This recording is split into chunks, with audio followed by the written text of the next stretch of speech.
Good morning, good afternoon, good evening. We're in different time zones, depending on exactly where you are. So you're all welcome to join our parallel forum of the 2024 United Nations High-Level Political Forum on Sustainable Development. This time around focusing on health, environment, and equality. I'm Dr. Joseph Olivier Mendu, and I will be moderating this parallel session. So we are very lucky and fortunate today to have several guest speakers who will be sharing with us their thoughts on this priority theme. But before we get into specific, I would like us to first watch the Change Your Education Foundation introduction through a video. So please, can we have the introduction video?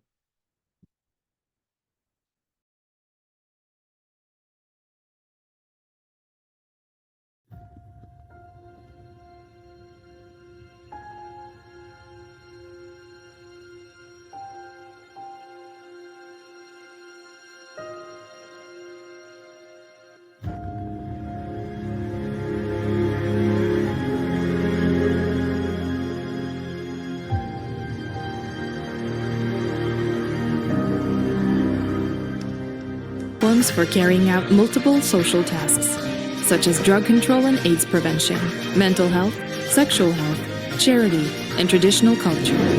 Love is the soul of education. Without love, there is no education. As a mother and a woman, she has been braving the wind and rain and blazing her way forward through all the difficulties for nearly 20 years because of her love. Her journey has been an arduous but great one. In the exploration and practice of the system of love education mode for the youth, Change Your has been praised by all sectors of society and instructed by national leaders. Michelle Sidby, Deputy Secretary General of the United Nations and Executive Director of the UNAIDS, praised Change Your for it has done the most difficult job, whose experiences and practices deserve to be promoted worldwide. In 2019, Change Your won and received the special consultative status of the United Nations Economic and Social Council. In 2022, Change Your won a 5A level NGO rating. The Love Education Campus Tour project carried out by Change Your won the China Charity Award. Everything is interconnected with each other. Distant places and countless people are related to you and me. Protecting children means protecting the future of society. 大家好，我是氢爱工程形象大使康辉。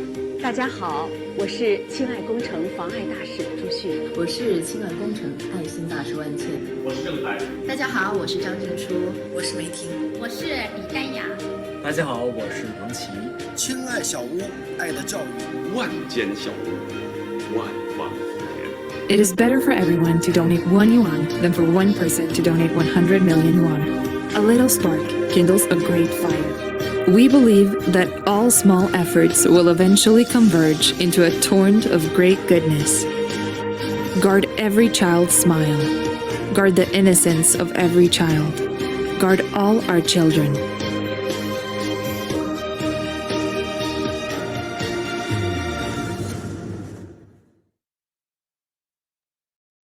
Thank you very much. Thank you very much for such a nice promotion video.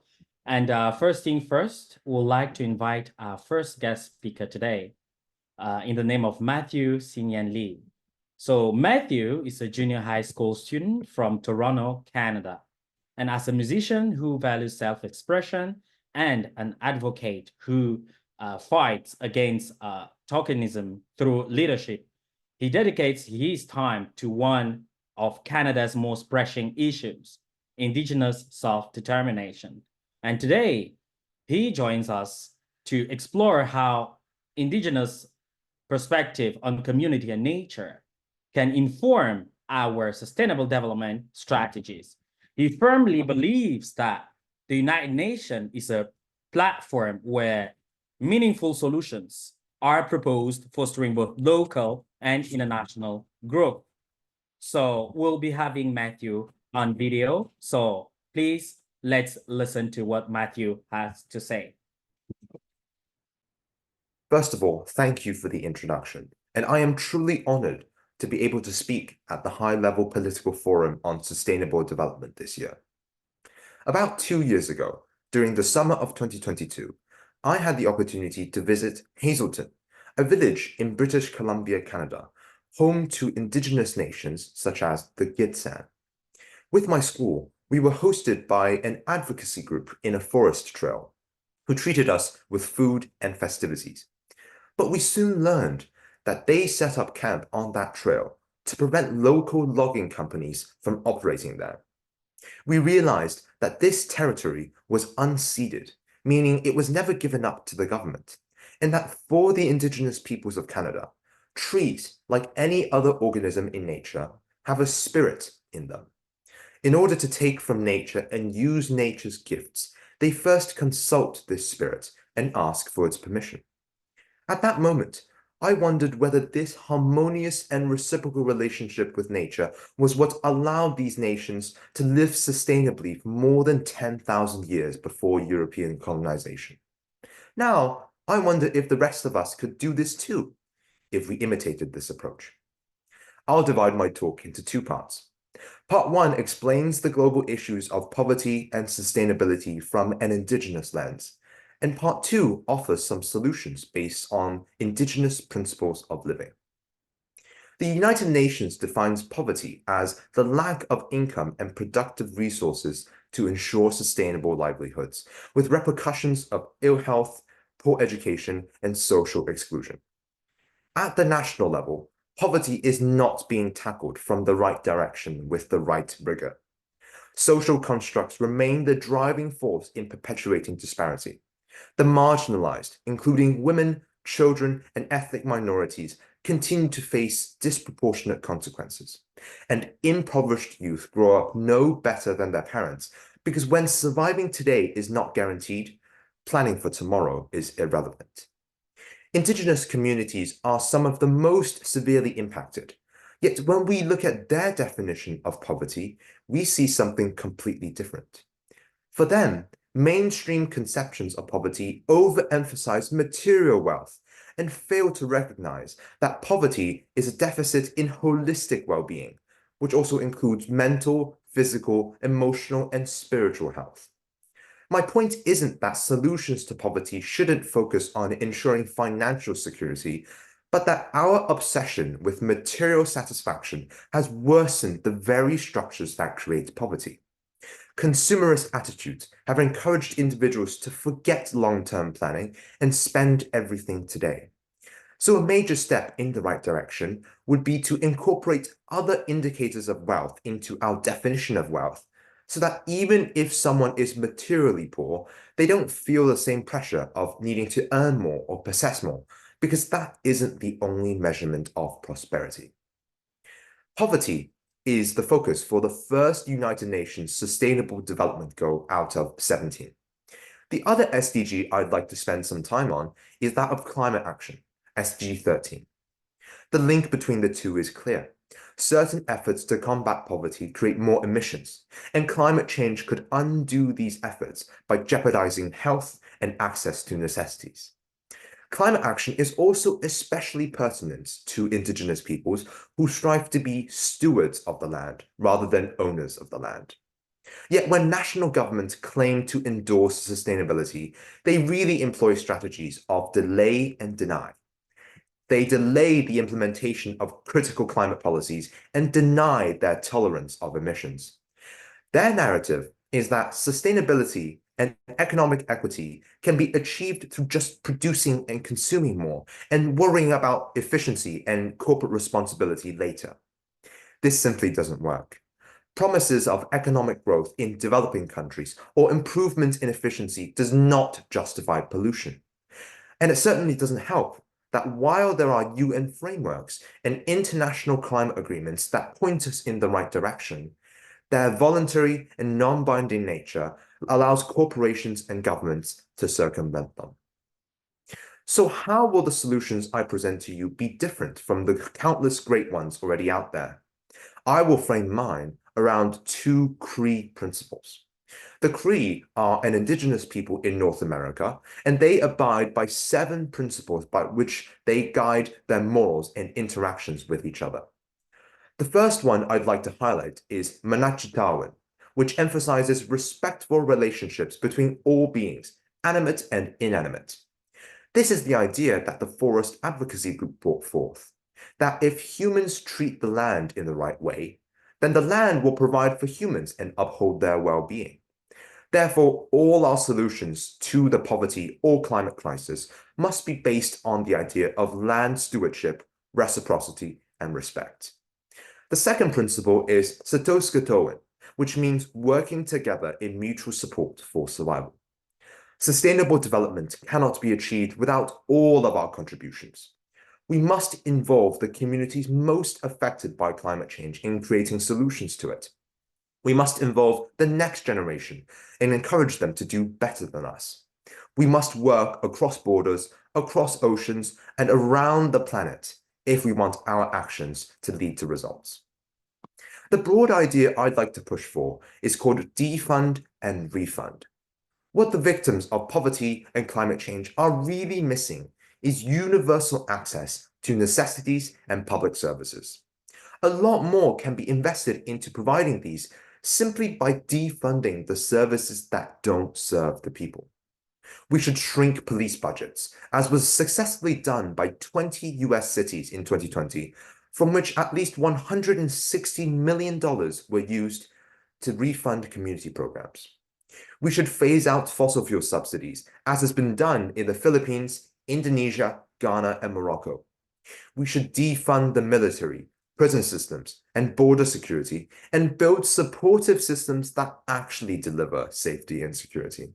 And we should tax corporations and the wealthy and redistribute their resources as income support and funding. These aspects could free up to $180 billion in Canada alone, and can be divested into universal public transit, affordable and efficient public housing, renewable energy, universal healthcare and education, and so much more. This effort and others alike will need everyone on board, especially the youth who care about their future world. But we need to reimagine what it means to get involved, because it means different things for different people. For me, it has meant taking advantage of my school's resources to fundraise, to promote climate rallies, and to push for a larger financial aid program. For you, it might mean joining a student affinity group, a union, doing research, or growing plants in your garden. Involving yourself might depend on your environment. Maybe you live near a coal power plant, or your classmates or colleagues are notoriously wasteful. In short, there is no formula for action, except that there must be action, an action that is continual and collective. I want to close off by invoking what is called the seventh generation principle, an indigenous concept posing that the decisions we make today should result in a sustainable world 7 generations into the future. In our efforts to combat our obsession with material wealth, to stop governments from delaying and denying their climate policies, to uphold their laws of Manachitawan and Satoskatoan, to defund the bad and refund the good, and to get involved in personal ways, we must ask ourselves whether our choices will make the world in 7 generations a better place. If we do that, and if we greet the spirit in the trees the next time we take a walk, perhaps we might just save our planet from ourselves. Thank you very much. Thank you. Thank you very much, Matthew, for your insights. Very valuable insights taking us to indeed. We have another distinguished guests that we are willing to invite to the floor too, in the name of Casey Kittredge. Casey is a dedicated young advocate for sustainability who is 17 years old and studies at Deerfield Academy in Massachusetts, USA. Casey has actively engaged in sustainable practices through hands-on experience in her school's greenhouse. And this early involvement has been enriched by extensive travel, allowing Casey to explore various regions around the world, particularly coastal areas. These global experiences have fostered in Casey a profound appreciation and love for the ocean. And this passion has driven Casey to focus her efforts on ocean sustainability. Casey's journey highlights the significance of fostering a global perspective and hands-on involvement in nurturing future environmental stewards. So, Casey, I'll give you the floor. Hello, everyone. My name is Casey Kittredge, and I am honored to be speaking with you today about ocean sustainability. I'll start off by saying a little bit about myself. I will be a senior in high school next year, and I've grown up in Massachusetts with my family. All of us share a great fondness for the ocean. Since we don't get much ocean around where I live in the state, our travels, more likely than not, revolve around the ocean. I have been fortunate enough to spend lots of time in new places on the ocean and experience its beautiful wonders. Ever since I was a baby, I have spent time in the summer on a small island off the coast of Massachusetts. Pretty much each day I'm there, I'm in the ocean. And even when I'm not near the ocean, I keep up with its daily news. One day, I came across a post on social media that first just made me say, "Whoa, that's crazy." Then, after telling someone about this post, I came to a sad realization. The post showed a video of a tiger shark that washed up on the shores of the same island that I spend summers on. Being so far north, Massachusetts waters are known for great white sharks and striped bass, not tiger sharks. Tiger sharks thrive in warmer waters. I hear about them a lot in Hawaii, but not in Massachusetts. The answer to why these sharks are making their way up towards the north is the sad reality of heating water temperatures. Throughout the past few years, the same issue has led to a huge increase in the jellyfish population on the same island. On this island, August used to mean the water was warm enough not to need a wetsuit. Now, in the warmest month of the summer, you need a full-body wetsuit to avoid getting stung while swimming or paddling through the ocean-turned jellyfish soup. I've seen a huge change since I was a young child. I hope to see another change soon, but this time in the opposite direction.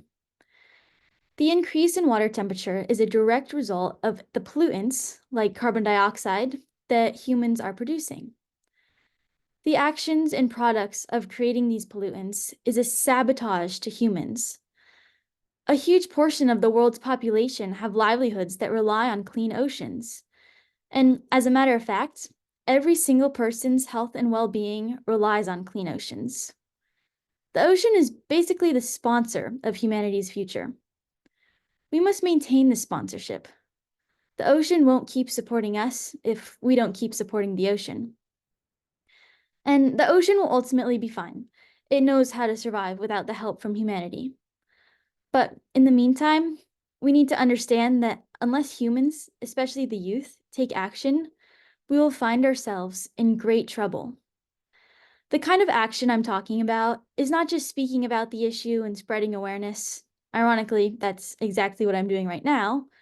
But pretty much everyone already knows there's an issue. We need to take actual action. As I read in Varshini Prakash's article, We Are Sunrise, in the book All We Can Save, I learned that most of the climate organizations are staying boxed in by the status quo. Prakash describes the status quo as what I previously mentioned. It is activists raising awareness for the issue. But what is raising awareness going to do if the majority of the people that know about the issue don't do anything to solve the problem? As a young person, I've had to search for the people of whom I should look up to as environmentalists, especially for the ocean. I can't let myself be distracted by the Instagram posts that influencers share telling everyone what we need to do, because chances are they aren't actually taking action. With me being an example, the youth hear a lot about the climate crisis through social media, and maybe some read an article about it here and there. But there are very few instances where students my age are having conversations fully about the climate crisis. In my English class this past year, I was fortunate enough to have a teacher who cares deeply about teaching the environmental crisis. She is the one who introduced me to the book of literature about climate crisis called All We Can Save. This isn't part of the curriculum that the school requires her to teach, although I think it should be. The in-class discussions about this book taught so many new aspects of the environmental crisis. One of the people that I learned about in this article, Solutions at Sea by Emily Stingell in All We Can Save, is someone named Bren Smith. He is a regenerative ocean farmer and started Thimble Island Ocean Farm. His farming isn't at all what you think of when you hear farmed salmon or farmed shrimp. He has been using a system that is unbelievably sustainable and works in symbiosis with the land. In a Patagonia Provisions video directed by Darcy Hennessy Turner, Smith explains his work of creating vertical kelp and shellfish farms, which in turn creates a whole new ecosystem, unlike regular ocean farming, which often destroys ecosystems. Part of this ecosystem building is the water filtration that the shellfish perform. In this video, Smith explains that each day, the oysters can filter nitrogen out of 50 gallons of water, seawater. The nitrogen happens to be a nutrient that on land agriculture requires, but is lacking. The nitrogen taken by the oysters can be given to the land. With this new ecosystem, Smith comments on the fact that his farms are some of the best resources for fishing animals that were not even intentionally grown there. Along with these fish, Thimble Island Ocean Farms produces 10 tons of seaweed and 250,000 shellfish in just 1 acre. The Patagonia Provisions video explains that even though there is such a great output, there is very little that the process requires as input. Due to the fact that the organisms being farmed, such as oysters and mussels, are very low on the food chain, they don't need to be given food to grow. They also don't require water, fertilizer, or land. Stingell's article in All We Can Save explains how with Smith's regenerative farming, the ocean acts as a partner, not an underpaid employee, as is with most farmlands. The ocean takes on a heavy toll for us by carrying 30% of the Earth's carbon dioxide. Fisherman and author Paul Greenberg says the kelp in Smith's farms can relieve some of that stress because it absorbs about 5 times the amount of carbon dioxide that most plants on land do. Along with this, the carbon produced in these farms is far less than what is produced by on-land agriculture. This is one of the ways Thimble Island Ocean Farm helps both the ocean and humanity, along with every other oxygen-breathing organism. Not only does it enforce thriving environments for animals and plants to prosper in, it provides a thriving environment for society and social justice. Regenerative ocean farming opens up the opportunity for a more stable job and economic value than typical agriculture does. Smith shares that due to the vertical farming style, these farms are suitable for polyculture, which is the process of growing more than one animal or plant at once. This provides economic stability when inevitable natural occurrences hit, like storms. Smith explains that if a storm wipes out one area of the farm, he has other products to lean back on.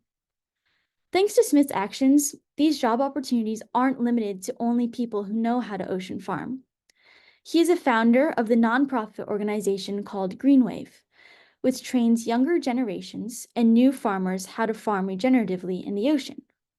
With this, hopefully regenerative ocean farming grows in popularity throughout the United States. This growth would make a huge impact because, as explained in the Patagonia Provisions video, if less than 5% of the US oceans would be farmed like this, the amount of carbon that 20 million cars produced could be absorbed, 50 million jobs could be created, and the amount of protein in 3 trillion hamburgers could be produced. Another aspect of social justice in this farming is the equality for women it supports.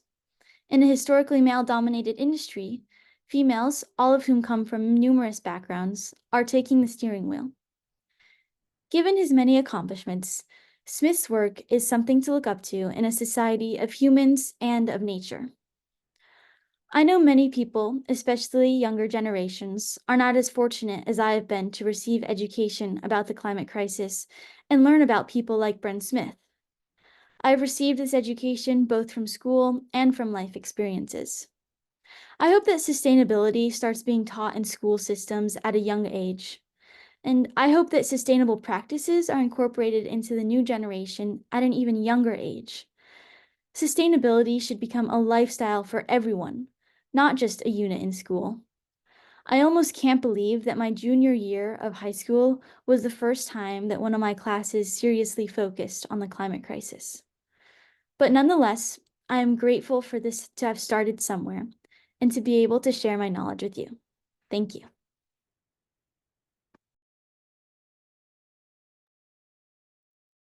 Thank you very much, Ms. Casey. Very interesting inputs from your end. So we are going to move to our next speaker without further ado. And we have Ms. Yin Junjiang next. She's the director of China Youth AIDS Prevention Education Project Office. She's the founder and she's the chairman of Beijing Chenjie Education Foundation. We have Ms. Yin Junjiang through video. So let us play the video and to allow her to share her remarks.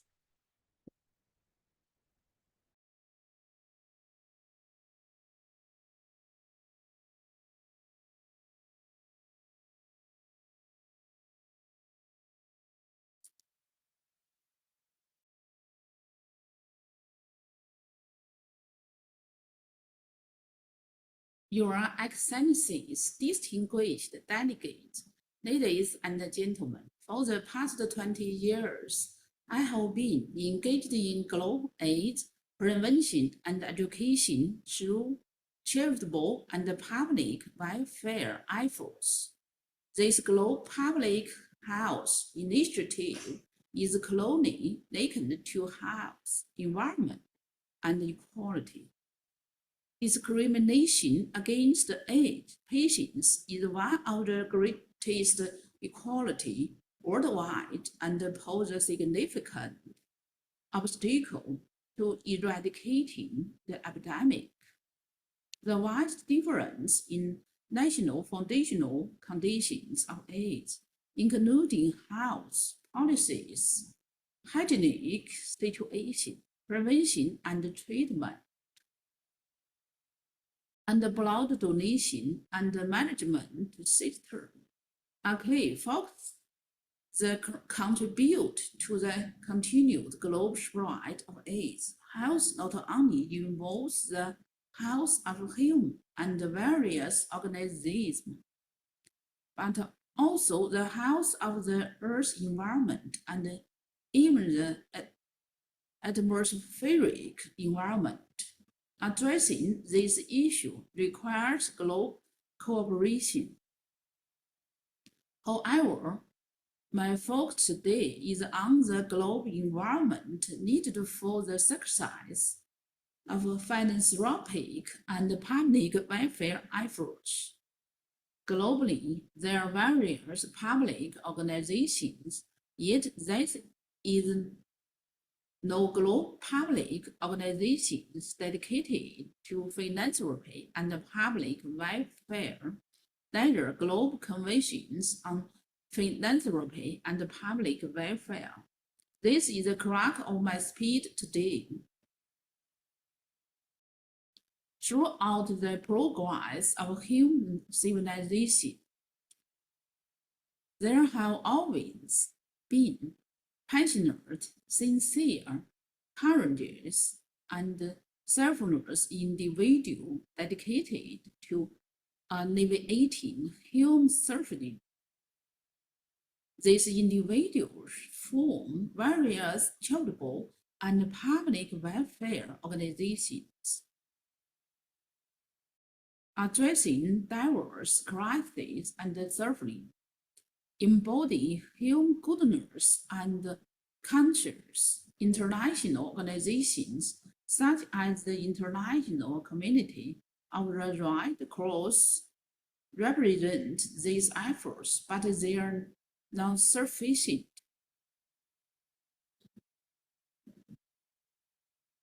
One can't representative of human goodness and conscience have a place in the United Nations.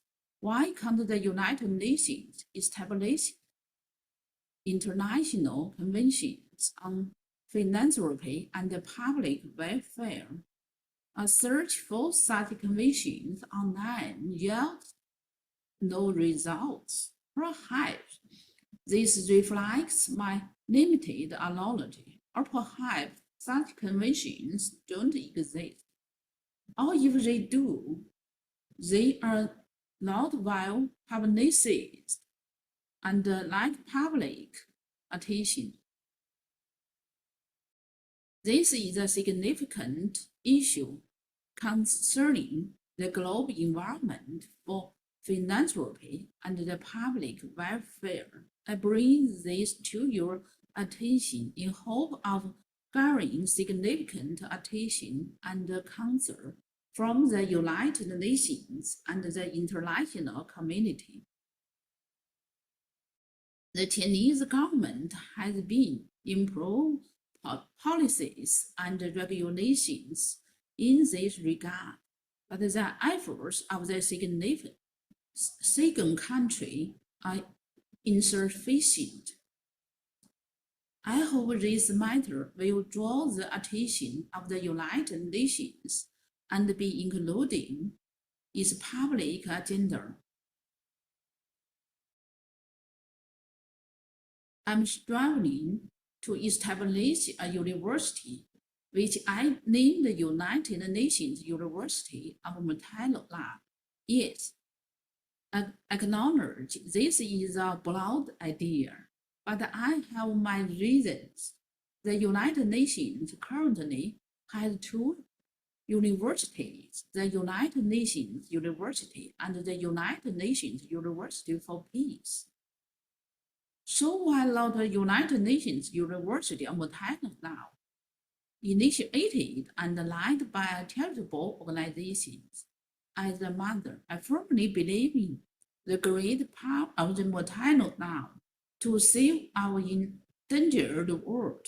I believe that unequitable forces is the great power of the maternal love shared by all humanity. The United Nations University of Maternal Love aims to mobilize this power globally, garnering all kinds of people advocating for and practicing equality, not just gender equality, but equality in the fields. The great power of the mother and the maternal love is about nurturing, protecting life, and defending the rights of existence and reproduction for all beings. It stands against for folks that destroy the environment and harm life. Defending life inherently involves defending health. My previous work at the Chinese Ministry of Health and the past 2 decades in AIDS prevention education have shown me that the greatest human health crisis is psychological and spiritual. Women girls are prime examples of psychological and spiritual and health nurse. The United Nations University of Maternal Love aims to the cradle of the education for mothers worldwide. They educate future mothers so that they can give birth to health kids and raise future generations of human beings with conscience. With this great yet simple way, I firmly believe that United Nations General Assembly will approve the establishment of the United Nations University of Maternal Love during the pre-revision process. My team and I will advocate for the establishment of global charitable public welfare organizations and the adoption of international conventions on philanthropy and public welfare by the United Nations, pushing for the inclusion of global philanthropy and public welfare development in the United Nations Sustainable Development Agenda.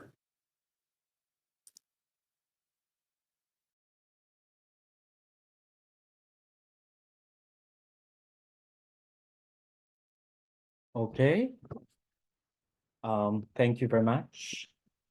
Thank you, Ms. Zhang. It's always very educative to listen to your inputs based on our personal experience. So without further ado, we have another interesting speaker in the name of Thomas Rumao Zhou. And Thomas is a junior at Blay Academy who enjoys every aspect of what life has to offer. Growing up with a deep fascination for intricacies of nature intertwined with themes of biology, Thomas was captivated by environmental issues from a very young age and has always aspired to devise solutions to combat pollution, aiming to create a lasting legacy. Thomas's passion for environmental science has deepened through global travels, which have broadened his perspective on diverse culture and traditions, enriching his understanding of the world and its complex ecosystems. Outside of academics pursuits, Thomas enjoys fishing and learning about current global events. Additionally, Thomas is passionate about sports such as soccer, rowing, and squash, which have contributed to the development of both his physical and mental resilience. So we have Thomas in video. So let us welcome Thomas in video and also hear his remarks. Hello and welcome. My name is Thomas Zhou, currently a junior at Blay Academy. And I am very honored and thrilled to be here today to present to you on the plastic crisis and my proposal. Imagine, for starters, waking in the heart of the Amazon rainforest, surrounded by the symphony of exotic birds and the scent of lush greens, suddenly interrupted by the sudden roar of machinery cutting through the dense forest. In the August of 2018, my family and I ventured into the Amazon rainforest to explore nature like nowhere else in the world, and that experience was unforgettable. After a long, exhausting flight, we drove deep into the rainforest and finally reached our cabin on the water by boat. And amidst the beautiful scenery and lively nature, one sight stood out. I recall watching a giant machine spew smoke from the car window and cut down the dense forest, leaving a barren landscape behind it. This stark image ignited my interest in the environment and raised the question: why would anyone want to destroy such a vital part of our planet? Was it out of necessity? This exact moment began my interest in the environment and set me on a path to finding solutions to climate change and environmental protection. It was a big dream for a small boy. Are you aware of what you eat? When you enjoy a meal like steak or fish, did you know that you could also be consuming plastic? Plastic is the leading factor for pollution, and unlike other substances, it does not break down over time. When you discard a plastic bottle, eventually, over a few years, it finds its way to the ocean. There, the plastic experiences the passing of time. And since plastic does not decompose like any other substance in this world, it simply becomes smaller and smaller and smaller until it becomes smaller than 5 millimeters in length, which could be then categorized as microplastics. Microplastics can be absorbed, ingested, or even inhaled into the body through the skin and lungs. These microplastics can block the digestive system, stimulate the mucous membrane, and eventually damage it. A study by PubMed Central suggests that humans are exposed to between tens of thousands and millions of microplastics each year, or rather several milligrams per day. Scientists have even found microplastics everywhere, from fish, mussels, soft drinks, tap water, vegetables, fruits, and even hamburgers. And according to the United Nations Environmental Program, otherwise known as the UNEP, plastic is any synthetic or semi-synthetic polymer with thermoplastic or thermoset properties, which may be synthesized from hydrocarbon or biomass raw materials. And besides polymers, plastic also contains harmful chemicals and toxic pollutants. As of today, approximately 5.25 trillion pieces of plastic weight are estimated to be in our oceans, weighing around 269,000 tons. Currently, there is no standard practice being implemented to tackle the growing plastic waste production that pollutes nature, ultimately creating an abundance of non-biodegradable waste that wreaks havoc on the Earth's ecosystem. Despite the terrifying statistics, little is known regarding the impact of microplastics on human health and the extent of their toxicity. Lovecraft, a famous English writer, once wrote, "The oldest and strongest emotion to mankind is fear. And the strongest and oldest kind of fear is the fear of the unknown." While the fear of a plastic apocalypse might seem exaggerated, the pervasive nature of plastic and humankind's reliance on it pose significant concerns. Making plastic and other methods involving fossil fuels and natural resources create greenhouse gases, which get released into the atmosphere, where they get trapped, leading to an increased global temperature. This heat over time accumulates, and the phenomenon is referred to as climate change or global warming. One might assume that the sole repercussion of the temperature rising by a couple of degrees is needing to wear fewer clothes, which, obviously will not have any implications in the grand scheme. However, since Earth is a system where everything is connected, changes in one aspect could influence others. The consequences of climate change now include intense droughts, water scarcity, declining biodiversity, and among other impacts. Solutions to the ever-growing problems of climate change and plastic overconsumption have been proposed. In 2023, a Solid Waste Disposal Act was enacted in the United States to reduce the production and the use of certain single-use plastic products and packaging materials to prevent pollution from consumer products and packaging from entering into animal and human food chains. The United States Environmental Protection Agency described the act as the first federal effort to improve waste disposal technology. A historic milestone in the campaign to counter plastic pollution is the United Nations Plastic Treaty.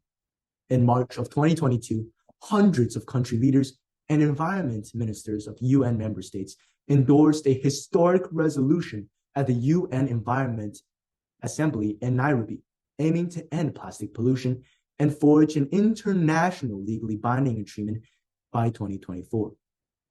However, much is left to be done, and the world's nations have struggled to agree on how to tackle this problem. As a high school student, I'm grateful to have the opportunity to lead an independent research project at school to explore the potential of using worms to solve the plastic pollution problems. And as reported by the Washington Post, one solution to the plastic crisis may lie in bugs' bellies. A growing body of research has identified a host of microorganisms found in the bellies of certain larvae and other insects that contain enzymes capable of breaking down common types of plastic. While research is still in the early stages, given the scale of plastic pollution, it is vital to explore new solutions. My project sought to use the unique capabilities of superworms, Savobus morio, to address the global plastic crisis by tapping into their ability to degrade specific types of plastics. The superworms exhibited remarkable efficiency in consuming and decomposing the plastics, especially styrofoam, otherwise known as polyester. Research conducted a few years ago demonstrated that superworms' capabilities can break down this plastic and could propose a potential solution to the global plastic crisis. My experimental phase hoped to discover the superworms' rate of plastic overconsumption when exposed to varying temperatures, humidity, and light exposure. My experimentation indicated that conditions with average humidity, minimal light exposure, and warm temperatures were the most effective. Under these conditions, 30 superworms could ingest and process 1 gram of styrofoam as a sole food source for 7 days in an isolated environment, befitting the above-mentioned conditions. This promising discovery suggests that superworms could help address plastic pollution. My independent research project is still at a very preliminary stage, but reveals the hope to alleviate the plastic pollution problem and make plastics recyclable, environmentally sustainable, and friendly by using superworms and perhaps in the future other worms or other insects. To this, the future lies in our hands, and together we can make a difference. Only together can we create a better world. I hope that the international community will work seamlessly and take immediate action. Citing what the UN Act Now campaign says, we have to act urgently to accelerate changes that add up to better lives on a healthier planet. I believe new strategies and technologies are an essential and critical part of our action plans, including continued dedication, investment, and scientific research on innovative projects, such as my Little Superworms project. To that, it has been an honor to be with you and to present my perspective before you all. Thank you and have a great day. Thank you. Thank you very much, Thomas. Wonderful, once again, wonderful insights from your side.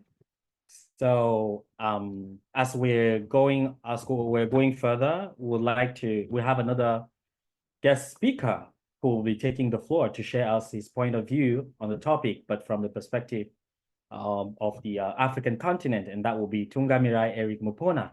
And a little bit about Eric. He's a PhD candidate at Zhejiang University School of Public Affairs. He's from Zimbabwe in Southern Africa, specializing in international affairs and global governance. And his research focuses on political economy of development and China-Africa studies. Eric is also the founder of Abrokpa Leaders, APL, a youth-led cross-cultural communication platform in Hangzhou, China, promoting youth exchanges on climate change, on climate action, youth participation, poverty reduction, and cultural exchanges. As a Zimbabwean youth representative, Eric has participated in significant events like the China-Africa Youth Festival and the Global Young Leaders Dialogue. His efforts in youth exchanges have earned him accolades such as the 2023 Global Top 100 on the 40 Most Influential People of African Descent, MyPad, and the 2022 Zhejiang University Outstanding International Students Award. So Eric aspires to become a diplomat driven by his passion for meaningful dialogues and community volunteering. So Mr. Eric Mupona, the floor is yours. Thank you, moderator. Honorable guests, panelists, ladies and gentlemen, good evening, good afternoon, good morning, depending on where you are joining us from today. I'm delighted to join you all in this session of the High-Level Political Forum on Sustainable Development. Allow me to express my sincere appreciation to the Beijing Chenjia Education Foundation and all co-conveners for bringing us together today. And we are privileged to have youth representatives from various fields among us today, making this a dynamic platform for youth exchanges, engagement, and participation in global governance issues and the promotion of sustainable development. Ladies and gentlemen, according to the United Nations data, there are 1.2 billion young people aged 15 to 24 years, accounting for 16% of the global population. By 2030, the number of youth is projected to have grown by 7% to nearly 1.3 billion. If we focus on developing regions like the African continent, we find even more striking statistics. Africa boasts a vibrant youth population exceeding 450 million individuals between 15 and 35 years old. This number is expected to surpass 1 billion by 2063. These statistics raise critical questions. How can we ensure the welfare of these young people is catered for? How can we guarantee their effective participation in promoting the realization of Sustainable Development Goals by 2030? These figures clearly underscore the urgent need to prioritize youth inclusion. This is precisely why I would want to share my thoughts on youth participation and sustainable development. Young people today are at the forefront of numerous challenges.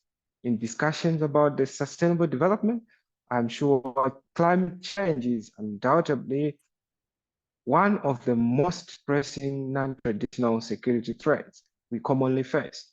As young people, we are acutely aware that climate change puts our future at stake, which is why many youth-led climate action organizations have emerged. However, our actions are still limited as we are challenged by rapidly growing inequalities, disparities in education, employment opportunities, and access to resources hinder the ability of young people to thrive and contribute to sustainable development. Addressing these core problems is crucial for harnessing the potential of youth as drivers of change. During my studies here in Hangzhou, China, where I'm currently doing my PhD, I've devoted myself to promoting youth exchanges. Therefore, in 2019, I founded Abroad Path Leaders, APL, a youth-led platform for mutual learning and promoting understanding among its youth, focusing on multicultural exchanges, social welfare activities, and global competence development. Through our activities, we encourage youth to participate in sustainable development-oriented programs, advocating for a sustainable future. In November 2022, just before the COP27, APL organized a climate action event and under the call of the Global Alliance of Universities on Climate, GAUC, we hosted a global youth climate week thematic event in a small town called Baijiang in Hangzhou. Nearly 40 youth representatives and sustainable development experts from more than 10 countries participated in person, with over 2,000 more engaging with us via Zoom and Facebook live streaming. Participants took part in several environmentally friendly activities and climate action dialogues, sharing various countries' experiences in addressing climate change problems. APL as a platform has been also promoting youth understanding of grassroots governance and development issues. For example, just last year in August, we collaborated with Heiyang Institute of Rural Studies, a grassroots research institute in Zhejiang province, to organize the Global to Village, the China-Zimbabwe Transcultural Dialogue Academic Exchange, which was an event that brought together young scholars and journalists from Zimbabwe, from China, the US, and Canada to conduct fieldwork research, promoting cross-cultural communication and enhancing mutual learning through scholarly dialogue with a focus on China's successful poverty alleviation models. Currently, I'm actually in Zimbabwe, and I am with this Heiyang Institute Zimbabwe.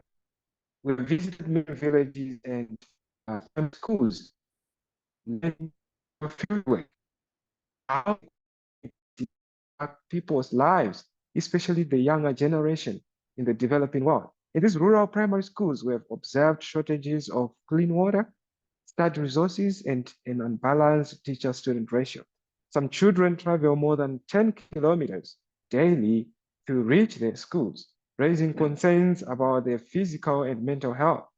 We've also visited a community-based school in a high-density suburb of Harare in the Zimbabwean's capital city. This school was created by young people who formed an NGO that they call I'm Zimbabwe Trust, focusing on empowering youth through education.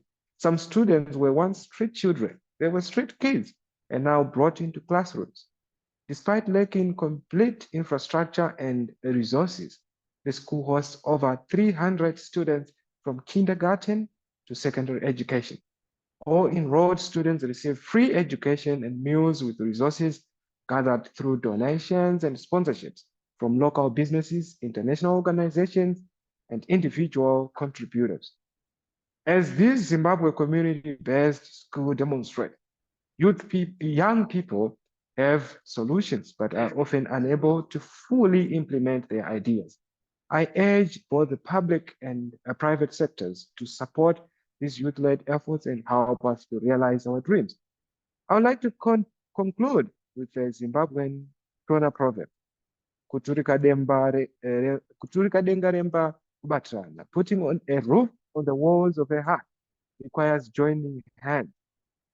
The sustainable development we discussed together today will be difficult to achieve without the community collaboration, intergenerational dialogue, and global cooperation.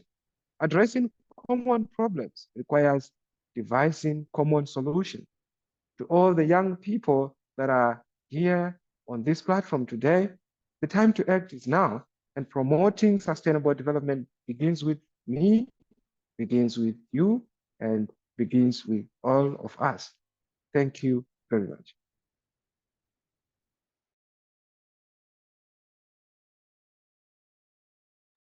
Thank you very much, Eric, for your insights.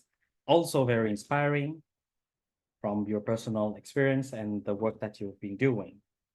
So we'll also like to invite Ruiwen Wang.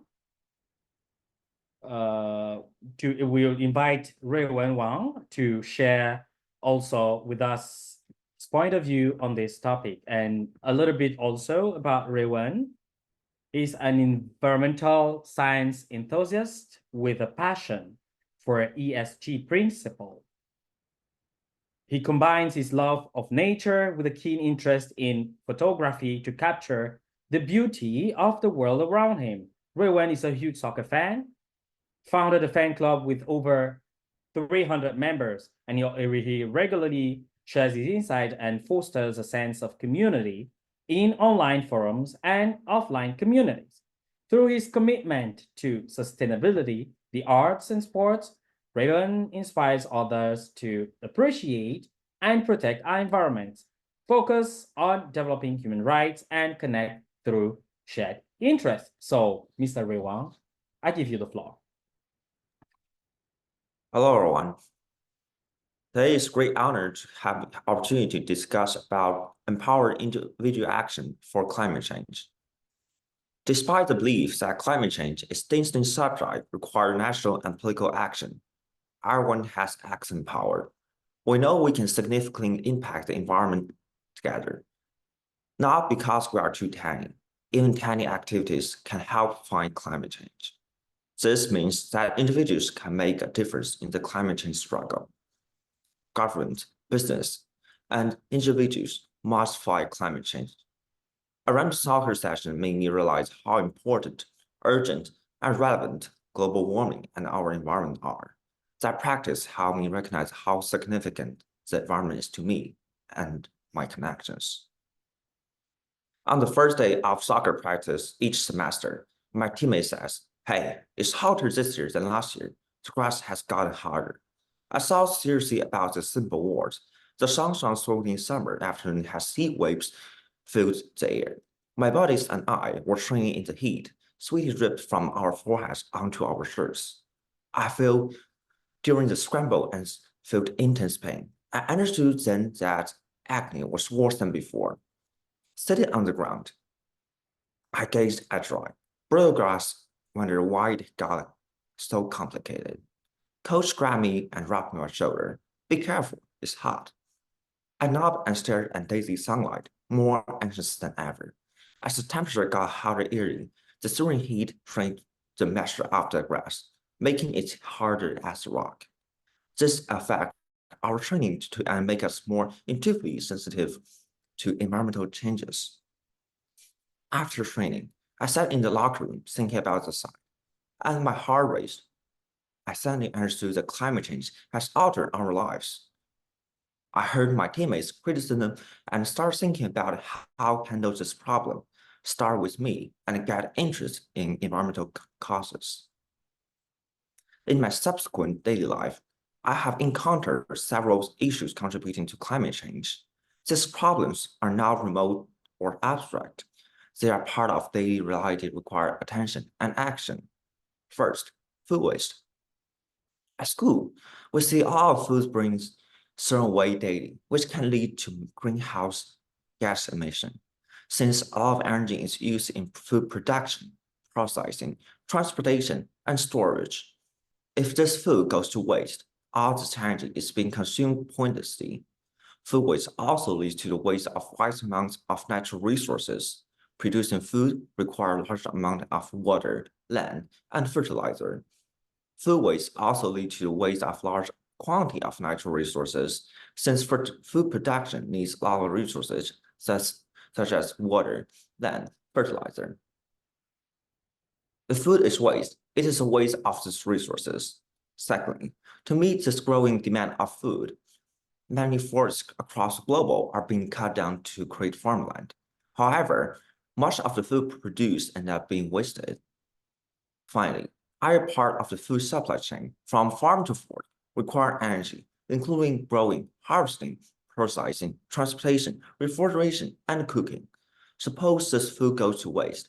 In that case, the power consumed is also wasted, with much of coming from combustion of fossil fuels, which also produce large amounts of greenhouse gas emissions that contribute to the climate change. Second, air conditioning temperature. I have found that air conditioning temperature needs to be raised in the homes, schools, and in many public places, leading to the increased energy consumption.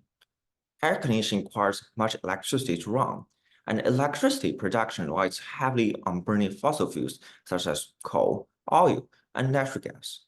Large amounts of carbon dioxide are released when these materials are burned, leading to significant greenhouse gas emission and global warming. Excessively low air conditioning temperature can lead to the heat island effect. As air conditioning produces cold air indoors and releases heat outdoors, with dense buildings in urban areas, heat emissions from air conditioning increase the overall temperature of the city, and the heat island effect makes the town hotter than surrounding rural areas. Further, the need of air conditioning and creating a vicious circle. Second, excessively low air conditioning temperature require more refrigerant. According to research, the refrigerants used in air conditioners are usually hydrochlorofluorocarbons, HCFCs, or hydrofluorocarbons, HFCs, which, although less destructive to the ozone layer, are potent greenhouse gas with much higher global warming potential than carbon dioxide. Leakage or improper handling of refrigerants can result in the direct release into the atmosphere, contributing significantly to global warming. Third, make your money count. Many people in our daily lives want to contribute to changing climate change, so making money work plays a vital role in combating climate change, and investing money and allocating resources can positively impact climate in several ways. First, renewable energy can be invested in. Money invested in renewable energy projects such as solar, wind, and hydro can drastically reduce dependence on fossil fuels and low greenhouse gas emission. Secondly, financial support can also reduce greenhouse gas emission and improve the energy efficiency of building, transportations, and industrial equipment. Funds can also be invested in forest protection and reforestation projects, essential in mitigating climate change. Last but not least, financial support can also be used to raise public awareness and education on climate change and promote sustainable lifestyle. Through awareness and education programs, the public can better understand the causes and effect of climate change and actively participate in energy conservation and emission reduction actions. Climate change is not just a complex issue. It's an urgent global crisis that demands immediate action.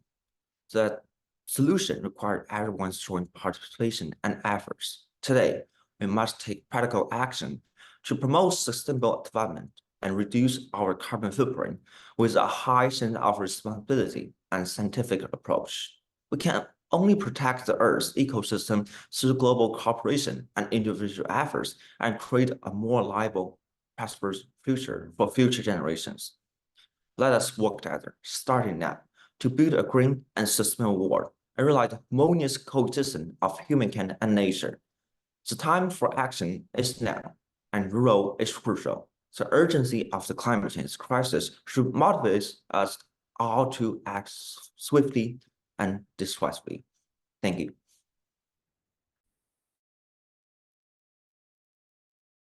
Thank you, Mr. Wang, for your remarks also and for your valuable insights. So at this point in time, we would like to call on our last speaker in the name of Mr. Xin Jin.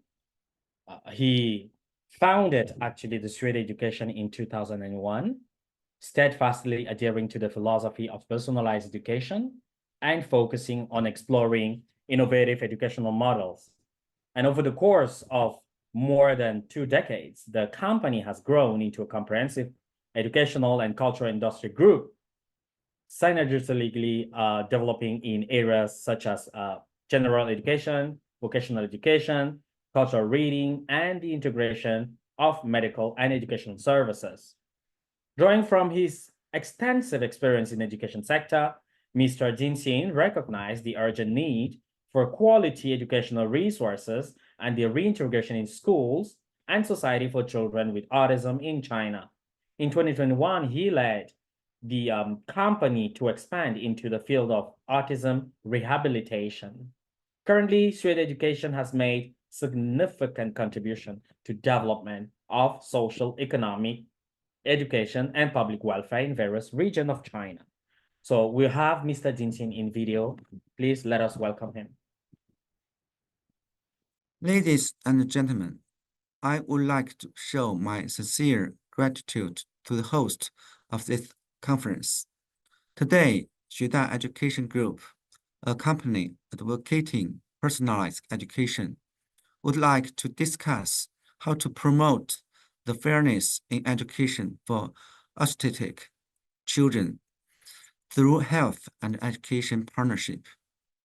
First, as we talk about fairness in education, it refers to the right and opportunities that everyone is entitled to achieve education, regardless of family background, economic, or health conditions. According to WHO, it is estimated that there is one autistic child among 100 worldwide only when we strive to achieve educational equity for them. Can we create a more inclusive and harmonious society? Let's take the United States as an instance. In this field, various services and institutions are offering full-stage supports from scientific research to boarding care. In April 2018, the government of France launched a 4-year strategy to give autistic children access to education. As for China, there are currently more than 13 million people suffering autism, with a growth of nearly 200,000 every year.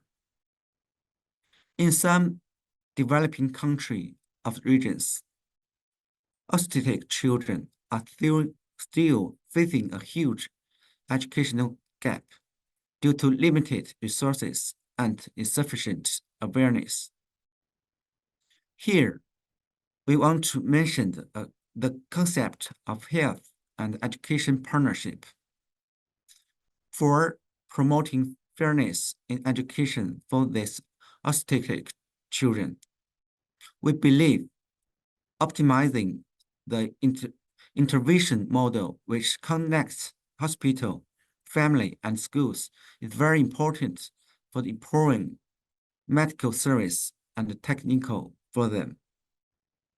Firstly, medical experts can draw up a medical treatment and rehabilitation plan based on the accurate diagnosis and assessments for the children. By doing this, we will have a better understanding about their requests, thus providing the niche education support. Additionally, family members accompany make them feel secure and beloved. Research shows that young autistic children who received more than 40 hours interventions from institutions and family per week have presented positive effect after 2 or 3 years. When they entered primary school, they behaved as normally as their peers. Children with autism require special cares, and one parent usually has to stay at home. Due to long-term and high investment, many families are facing serious financial burdens. We hope to offer convenient, accessible, professional, and systematic intervention services. Therefore, we have built an autism rehabilitation institution which provides full-scale services to the community with advantages of our expert resources and management experience. Admittedly, promoting educational equity for children with special healthcare needs joint efforts from the whole society. We must adhere to the trinity support of government leading, social participating, and community supporting, thereby optimizing the allocation of the educational resources, developing a community rehabilitation institution is a small step for us, but we believe it is a giant leap for the entire industry in China. From the perspective of policymaking, we appeal to set up a standard system of autism rehabilitation and education services from multiple perspectives, including rehabilitation, education, psychology, family, and social inclusion. Meanwhile, more international exchanges and global cooperation are also expected. In addition, ensuring an adequate level of funding is a critical step towards to achieving equitable education for learners with disabilities.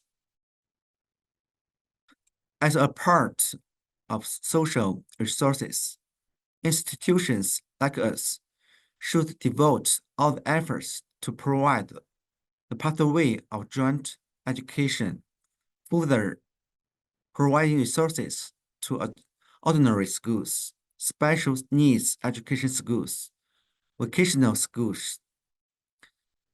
Especially, we can promote the construction of pediatric medical alliances, accelerate the development and supply of pediatric medical talent, then increase their career certification by providing professional development opportunities.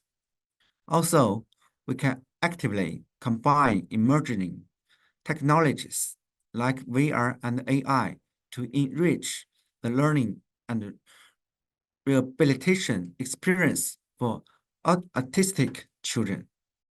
Last but not least, I would like to take this opportunity to thank you all for being devoted to the achievement of autistic children.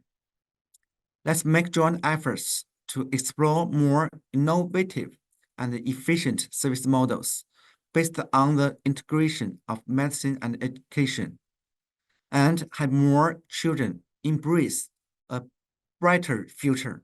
Thank you. Thank you very much for our last speaker. As I can see, according to our schedule, we're now diving into the Q&A session. So for Q&A session, we actually listed several questions that are going to be addressed to some of our panelists. 所以下面现在是问答环节。问答环节呢，我们有一些问题是针对于每位发言嘉宾。So the first question goes to Ms. Zhang Yinjun. So the question goes like, you mentioned maternal love and great power of mothers. How do you think this power can be better utilized in global charity and public welfare undertakings? 所以第一个问题是针对于张理事长。您提到的母爱和母亲的伟大力量，在您看来，在全球慈善和公益事业中，如何更好的发挥这一力量？这是针对于张理事长的问题。好，谢谢门度的，谢谢网友的提问啊。就这个问题呢，因为刚才我在视频中也讲了，母爱是这个世界上最纯粹、最无私的感情之一。是我也全部讲完再翻译呢，还是我一边说你们一边翻译？讲完。全讲完是吗？那个其伟大的力量，因为在，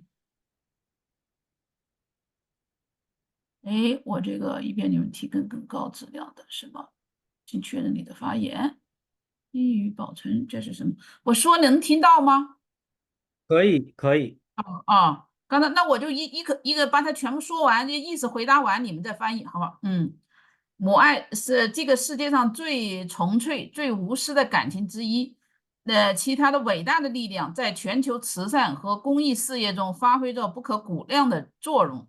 首先，因为母爱能够激发人们的同情心与爱心，促使更多的人关注弱势群体，尤其是那些需要帮助的儿童和母亲。我们通过分享和传播母爱故事，我们可以唤起社会大众对于贫困疾病、教育不公等问题的关注，从而推动更多人参与到慈善和公益活动中来。总之呢，是母爱和母亲的伟大力量在全球慈善和公益事业中发挥着至关重要的作用。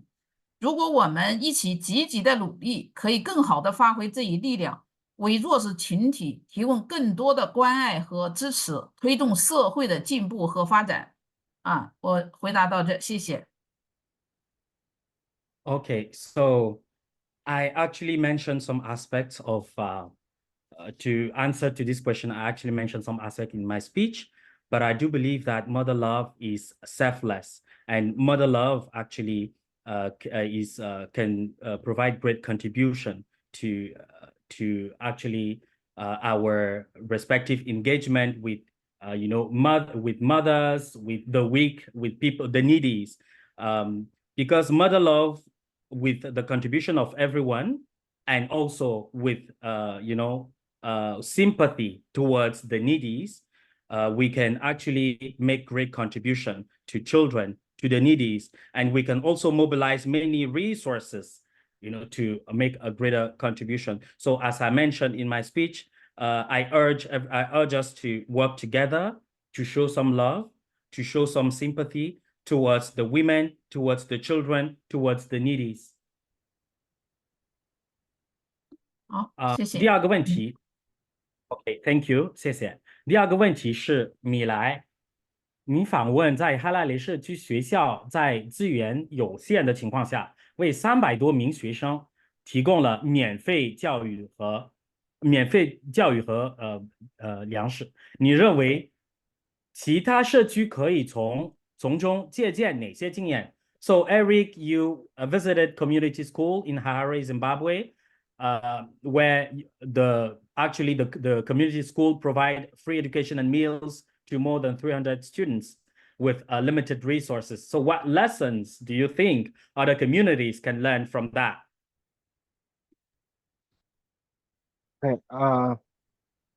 谢谢主持人啊，那么我就用英文来回答一下。I think yeah, well, there are a lot of lessons that other communities within Zimbabwe and beyond can learn from what we have seen in this community-based school. But let me just emphasize two lessons that I think are more critical. The first one, it has to do with the word action. And what do I mean by that is that for those other communities, what they can really learn is this,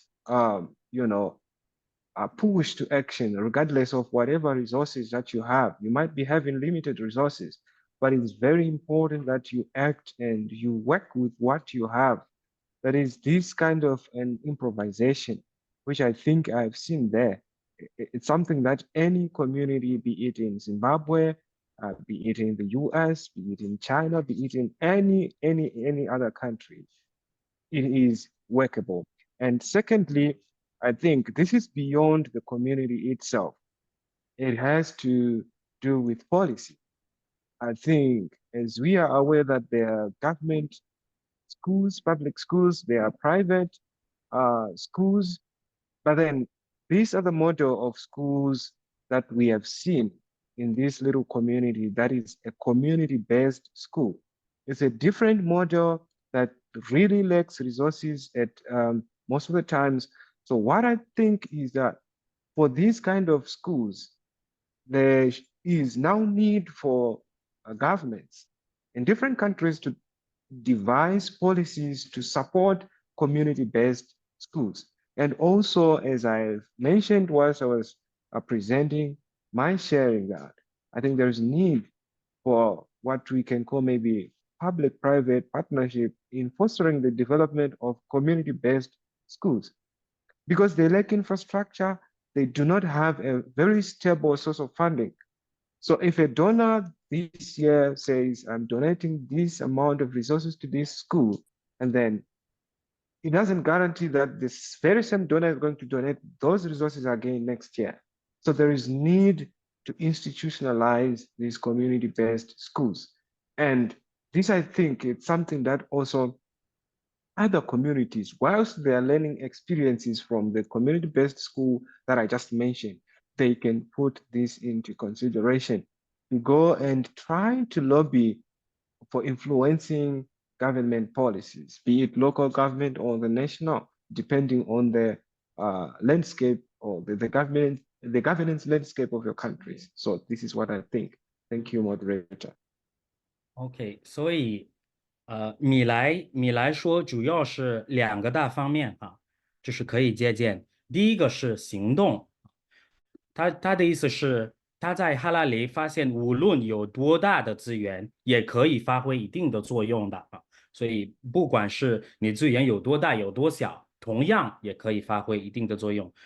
第2个方面呢是他认为是超出社区的范围，因为也有有关政策或者学校的政策或者学校的制度，所以必须得有一些相应的政策去扶持这些社区学校。他特别提出了 PPP 模式啊，用 PPP 模式去发展这些社区学校。当然呢，他最后也提到了一定要就是走向这些社区学校的机制化，就是把它的制度化或者机制化，才能会发挥更大的作用。So thank you, Eric. The third question goes to Casey.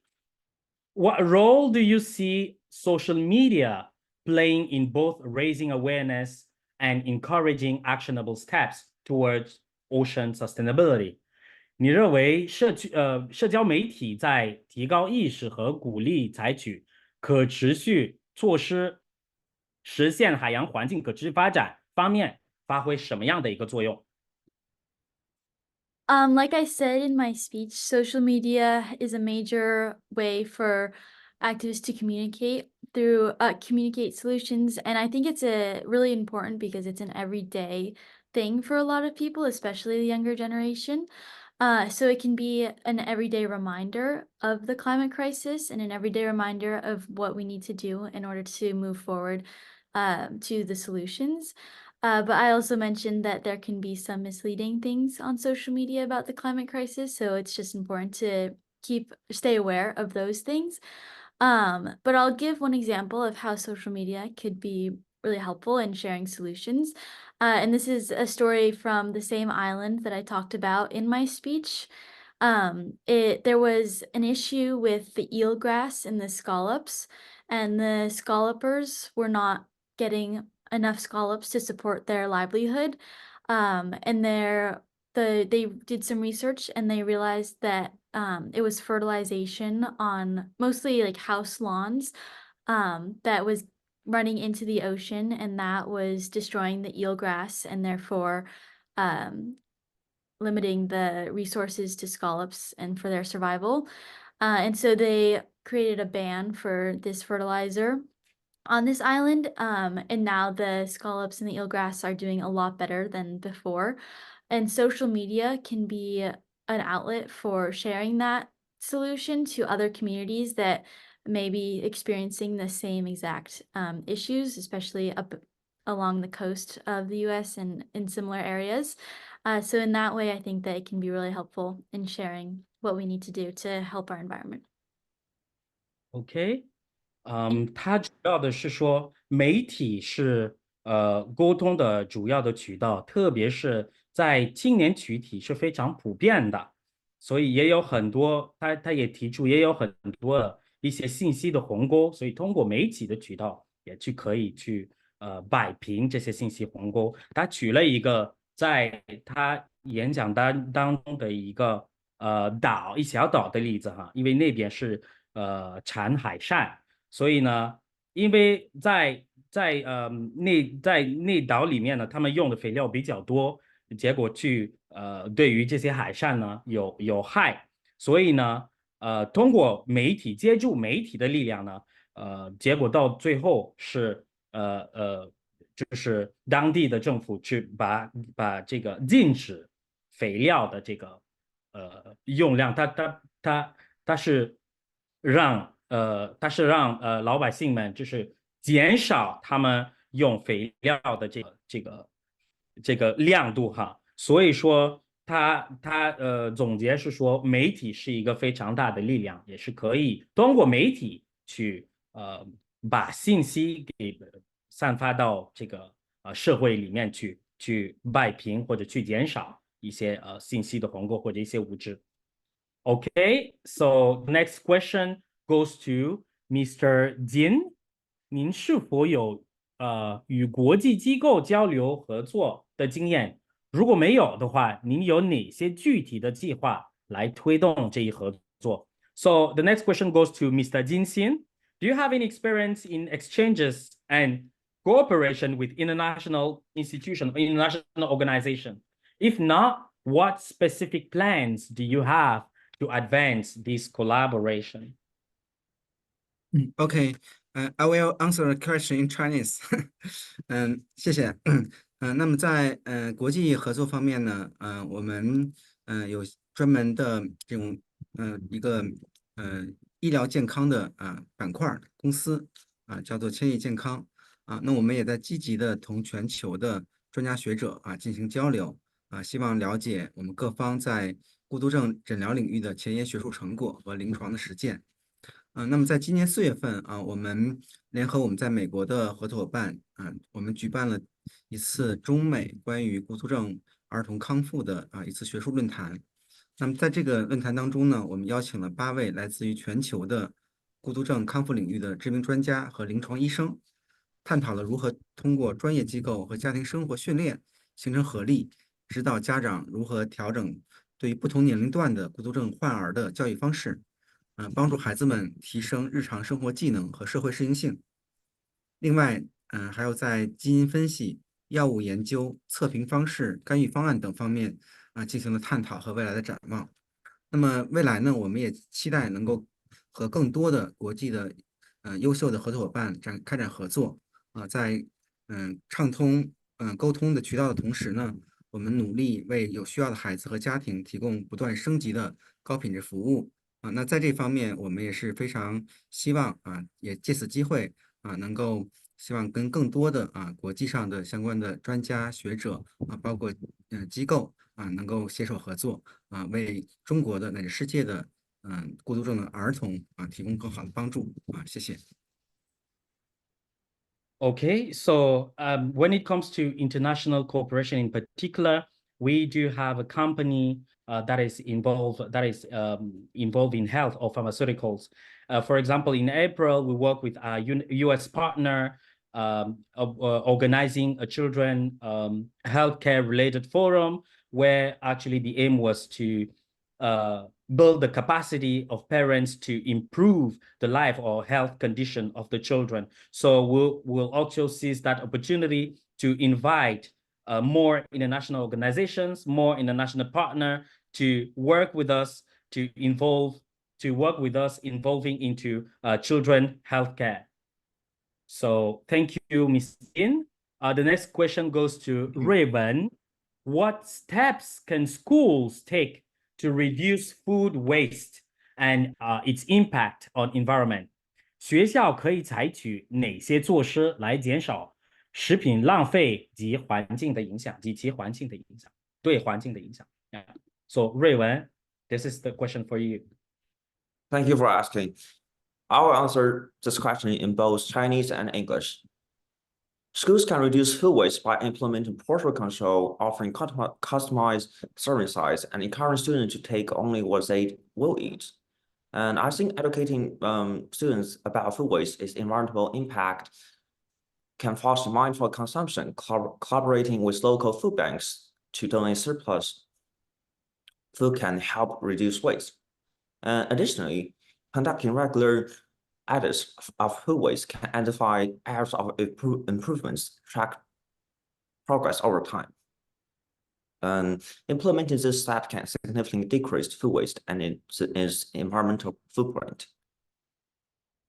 我相信学校可以通过实施分量控制，提供可定制的分量的，以及鼓励学生只拿自己要吃的东西来减少食物浪费，教育学生认识食物浪费以及对环境的影响，可以培养学生的消费意识。